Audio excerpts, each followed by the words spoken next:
আসসালামু আলাইকুম ওয়া রাহমাতুল্লাহ। অল বাংলা দোয়া শিক্ষার চ্যানেলের সুপ্রিয় দর্শক মণ্ডলী, হাসবুনাল্লাহ এর বিস্ময়কর ফজিলত জেনে একজন মুসলমান বিভিন্ন রকম বিপদ আপদ থেকে রক্ষা পেতে পারে। আমরা মানুষেরা প্রতিনিয়ত নানা রকম বিপদে পড়ি, আর এই সকল বিপদ আপদ থেকে একমাত্র মহান আল্লাহ তাআলা আমাদেরকে রক্ষা করতে পারেন। আল্লাহ তাআলা পবিত্র কোরআনে সকল ধরনের বিপদ থেকে বেঁচে থাকতে হাসবুনাল্লাহর দোয়াটি দিয়েছেন। দুনিয়ার যাবতীয় ক্ষতি আপদ বিপদ থেকে মুক্ত থাকতে এবং বেঁচে থাকতে এবং তার যাবতীয় পরীক্ষায় পাশ করতে পবিত্র কোরআনের 2টি আয়াতাংশের সমন্বয়ে একটি শ্রেষ্ঠ দোয়া আছে, যা সফলতা লাভে অত্যন্ত কার্যকর, আর তাকে আমরা মূলত হাসবুনাল্লাহর দোয়া বলে থাকি। তাহলে এখন প্রশ্ন আসতে পারে, হাসবুনাল্লাহর দোয়াটি কি? আসুন মূল আলোচনার আগে হাসবুনাল্লাহর দোয়াটি সম্পর্কে জেনে নেই। মহান আল্লাহ তাআলা তার বান্দাদের বিপদ আপদ থেকে রক্ষা পেতে সূরা আল ইমরানের 173 নং আয়াতে হাসবুনাল্লাহর দোয়াটি দিয়েছেন। এর সাথে সূরা আনফালের একটি আয়াত জোড়া লাগাতে হয়, হাসবুনাল্লাহু ওয়া নি'মাল ওয়াকিল। হাসবুনাল্লাহু ওয়া নি'মাল ওয়াকিল এর অর্থ হলো আল্লাহই আমাদের জন্য যথেষ্ট এবং তিনিই সর্বোত্তম সাহায্যকারী ও কার্য সম্পাদনকারী। এই দোয়াটি হযরত ইব্রাহিম আলাইহিস সালাতু ওয়াস সালাম অগ্নিকুণ্ডে নিক্ষিপ্ত হলে তখন পড়ে হাতে হাতে ফল পান।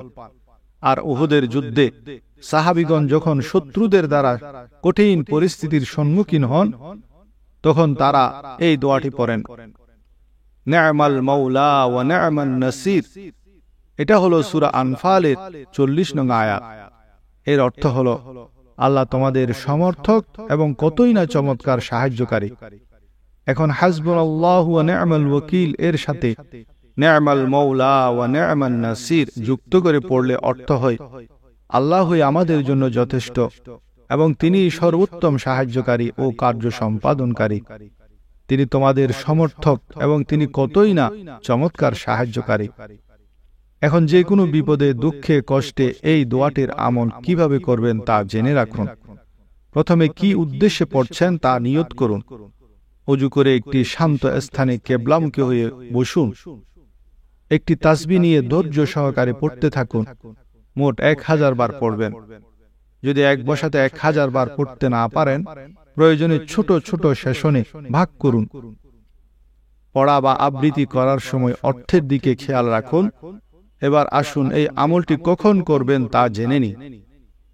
যখন ব্যক্তিগত, আর্থিক, স্বাস্থ্য সম্পর্কিত চ্যালেঞ্জের মুখোমুখি হন, জীবনের গুরুত্বপূর্ণ সিদ্ধান্তে আল্লাহর নির্দেশ ও সাহায্য পেতে এবং তার সমীপে নিজেকে সঁপে দিতে, ভয় এবং উদ্বেগ দূর করতে এই আমলটি করবেন। এটিকে প্রয়োজনে প্রতিদিনের দোয়ার অংশ বানাতে পারেন। নামাজের শেষ বৈঠকেও এই দোয়াটি পড়তে পারেন। সকাল, সন্ধ্যায় এবং ঘুমানোর আগে একবার পড়ে নেবেন। আপনার দৈনন্দিন জীবনে এই আয়াতটি পাঠ করাকে অন্তর্ভুক্ত করার মাধ্যমে আপনি এমন শান্তি এবং শক্তি অনুভব করতে পারেন যা আল্লাহর উপর পূর্ণ আস্থার থেকে আসে। মনে রাখবেন, আল্লাহই আমাদের জন্য সর্বদাই যথেষ্ট এবং তিনি সকল বিষয়ে সর্বোত্তম নিয়ন্ত্রক। হাসবুনাল্লাহু ওয়া নি'মাল ওয়াকিল, নি'মাল মাওলা ওয়া নি'মান নাসির। হাসবুনাল্লাহু ওয়া নি'মাল ওয়াকিল, নি'মাল মাওলা ওয়া নি'মান নাসির। হাসবুনাল্লাহু ওয়া নি'মাল ওয়াকিল, নি'মাল মাওলা ওয়া নি'মান নাসির। অথবা শুধুমাত্র পড়ুন, হাসবুনাল্লাহু ওয়া নি'মাল ওয়াকিল, হাসবুনাল্লাহু ওয়া নি'মাল ওয়াকিল, হাসবুনাল্লাহু ওয়া নি'মাল ওয়াকিল, হাসবুনাল্লাহু ওয়া নি'মাল ওয়াকিল, হাসবুনাল্লাহু ওয়া নি'মাল ওয়াকিল, হাসবুনাল্লাহু ওয়া নি'মাল ওয়াকিল, হাসবুনাল্লাহু ওয়া নি'মাল ওয়াকিল, হাসবুনাল্লাহু ওয়া নি'মাল ওয়াকিল। সাআদ রাদিয়াল্লাহু তাআলা আনহু প্রশ্ন করেন, ইয়া রাসূলুল্লাহ, উদউল্লাহ আন আকুনা মুস্তাজাবুদ দাওয়াত। হে আল্লাহর রাসূল সাল্লাল্লাহু আলাইহি ওয়াসাল্লাম, আমার জন্য দোয়া করুন, আমি যেন মুস্তাজাবুদ দাওয়াত হতে পারি, অর্থাৎ আমার সব দোয়া যেন কবুল হয়। তখন আল্লাহর প্রিয় হাবিব সাল্লাল্লাহু আলাইহি ওয়াসাল্লাম দোয়ার পরিবর্তে দাওয়া বলে দিলেন। দোয়া করলে সে নিজে উপকৃত হতো, কিন্তু দাওয়া বলার ফলে দুনিয়ার সকলেই এটা অ্যাপ্লাই করে উপকৃত হতে পারবে। আল্লাহর প্রিয় হাবিব সাল্লাল্লাহু আলাইহি ওয়াসাল্লাম ফরমালেন, তোমার খাদ্যকে হালাল করে নাও, যেটাই দোয়া করবে সেটাই কবুল হয়ে যাবে। রিজিক হালাল হলে মুখ থেকে বের হওয়া সকল দোয়া কখনো আল্লাহ রাব্বুল আলামিন ফিরিয়ে দেন না। সেজন্য হযরত সাইয়্যিদুনা ওমর রাদিয়াল্লাহু তাআলা আনহু বলতেন, যতক্ষণ মানুষ হারাম থেকে না বাঁচে ততক্ষণ তার কোনো তাসবিহ কবুল হবে না, তার কোনো দোয়াও কবুল হবে না। এক সাহাবী আরজ করেন, হে আল্লাহর রাসূল সাল্লাল্লাহু আলাইহি ওয়াসাল্লাম, আমার মনে দুইটি তামান্না, দুইটি আশা আছে, তা কিভাবে পূরণ হবে? আমার প্রথম তামান্না হলো দুনিয়ার মধ্যে আমি সবচেয়ে বড় ইবাদতগুজার বান্দা হয়ে যাই। আল্লাহর প্রিয় হাবিব সাল্লাল্লাহু আলাইহি ওয়াসাল্লাম ফরমালেন, অবশ্যই তোমার সেই আশা পূরণ হওয়া সম্ভব।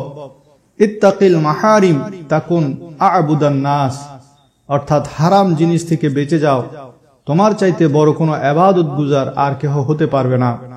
এখানে হুজুর সাল্লাল্লাহু আলাইহি ওয়াসাল্লাম বলেননি যে রাত দিন সেজদায় পড়ে থাকো, বরং বলেছেন শুধু হারাম থেকে বেঁচে থাকো। এবার সাহাবী দ্বিতীয় আশা আকাঙ্ক্ষার কথা বললেন, হে আল্লাহর প্রিয় রাসূল সাল্লাল্লাহু আলাইহি ওয়াসাল্লাম, আমার দ্বিতীয় তামান্না হলো আমি দুনিয়ার সবচেয়ে বড় ধনী সম্পদশালী হতে চাই। আল্লাহর প্রিয় হাবিব সাল্লাল্লাহু আলাইহি ওয়াসাল্লাম ফরমালেন, হ্যাঁ, তাও সম্ভব। তোমাকে তোমার প্রভু, তোমার রব যা দান করেছেন তাতে রাজি হয়ে যাও, সন্তুষ্ট হয়ে যাও, আর সদা শুকরিয়া আদায়ার্থে আলহামদুলিল্লাহ বলো, তাহলে তোমার চেয়ে বড় আমির এই দুনিয়ায় আর কেহ হতে পারবে না। ইমাম আহমদ বিন হাম্বল রাহমাতুল্লাহ আলাইহি বয়ান করেছেন, সচ্চরিত্রের সংজ্ঞাই হলো হালাল খাওয়া, হারাম থেকে বেঁচে থাকা, ঘরের লোকদের জন্য খরচের ব্যাপারে কৃপণতা না করা, এটাই হলো আখলাক।